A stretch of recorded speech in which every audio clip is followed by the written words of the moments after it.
created for God's glory. Main scripture, Isaiah 43, verse 7. Everyone who is called by my name, whom I created for my glory, whom I formed and made. God created us for His glory. Another purpose for our selection is to offer sacrifices to Him. Exodus chapter 3, verse 18. Chapter 8, verse 8. Where should we worship God? We should worship in the presence of God.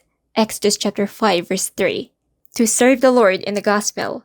After crossing the Red Sea, the Israelites acknowledged God as their Lord. Exodus chapter 15, verse 2. The Israelites were selected to serve the Lord. Exodus 3, verse 12. We must serve the Lord in the gospel. Romans chapter 1, verse 9. It means to say that to serve Him requires obedience to His gospel. The essence of the gospel is encapsulated in the 5 books of Moses, the Pentateuch. Its central message revolves around serving the Lord. Worship, offering the life of obedience. Worship also involves serving God, as it encompasses the act of offering our lives lived in obedience to His word. Our lives of obedience are more pleasing to God than our sacrifices. Mark chapter 12, verse 33. The criteria for acceptable worship are clearly illustrated in the story of Cain and Abel. While Cain and his offering were not accepted, Abel and his offering were accepted. Remember the past. The Israelites had offered sacrifices to God for 40 years while in the desert. However, surprisingly, God did not accept their offerings. Deuteronomy 32, verse 7.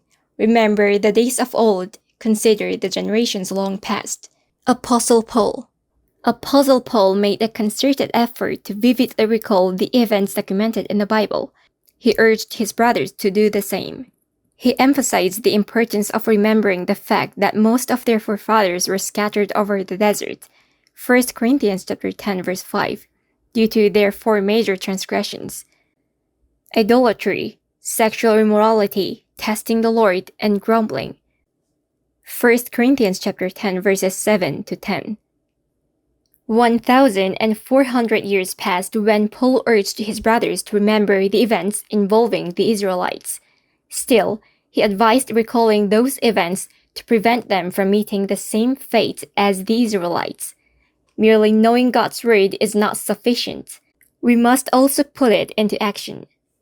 Nehemiah reminded the Israelites of the transgressions they had committed, disobedience to the law that Moses had handed down to their forefathers. Nehemiah chapter 9, verse 27. Nehemiah recounted the narratives in the Bible to explain to the people the reasons for their captivity in a foreign nation. The author of Psalms 136, provides a summary of the events that befall the Israelites in Exodus. We should not view those events merely as historical accounts. They are the living words of God that can be manifested in our lives. Jude.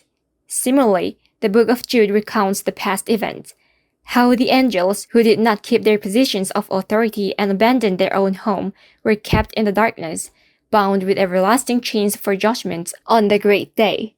Jude chapter 1, verse 6. These fallen angels are now identified as devils or deceptive deities. Isaiah chapter 14, verse 12. Surprisingly, God created man in the place where these evil forces were already consigned. Genesis chapter 1, verse 2. The Israelites worship Unaccepted. The Israelites were chosen to worship God. However, they strayed from this purpose and worshiped demons instead of God.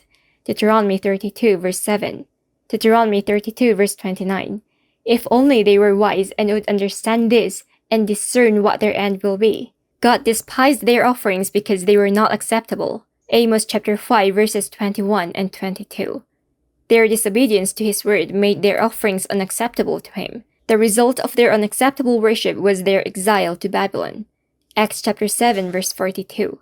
Did you bring me sacrifices and offerings for 40 years in the desert, O house of Israel? Conclusion. Worshipping God with a life of obedience is glorifying His presence.